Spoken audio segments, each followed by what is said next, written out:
Jika orang pandai mengatur pernafasan, maka ia tidak akan tenggelam ke dalam air.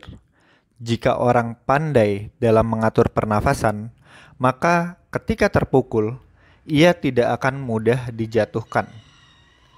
Pernafasan adalah inti dari olahraga secara fisik.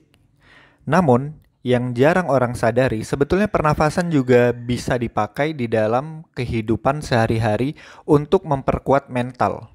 Jadi pernafasan bukan hanya berguna untuk menguatkan tubuh kita, lebih dari itu pernafasan sangat berguna untuk menguatkan mental kita.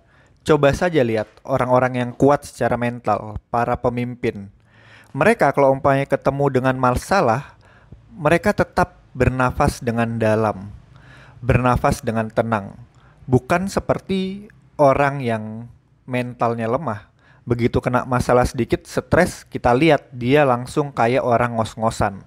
Kayak orang yang dikejar anjing.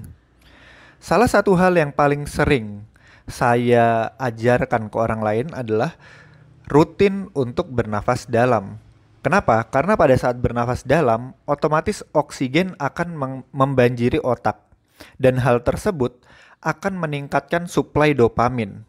Orang yang bernafas dalam, bukan hanya tubuhnya akan bertambah sehat karena peredaran darahnya itu lancar, tapi juga akan lebih mudah bahagia. Dengan banyaknya asupan oksigen ke dalam otak, maka hormon kortisol atau yang biasa juga disebut sebagai hormon stres akan berkurang pengeluarannya. Dia akan menjadi sedikit keluarnya. Sementara akan semakin banyak hormon dopamin, di mana dopamin meningkatkan kebahagiaan seseorang. Sederhananya sebetulnya, agar kita tidak tenggelam oleh keadaan ketika keadaan menjadi sulit, atur pernafasan dalam. Jaga nafas tetap teratur. Maka kita akan seperti orang yang berenang. Kita berada di atas air. Kita mengambang di atas keadaan, bukannya tergulung oleh keadaan.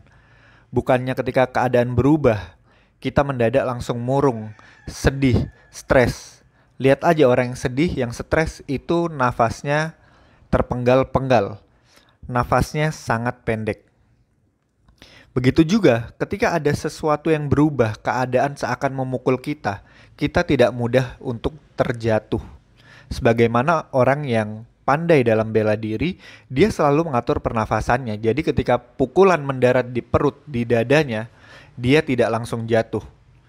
Tapi kalau orang gak ada nafas di dalam tubuhnya, sekali dipukul itu pasti langsung jatuh. Karena dari itu, atur nafas kita, selalu latih bernafas dalam agar kita tidak mudah stres, agar kita tidak mudah merasakan perasaan negatif.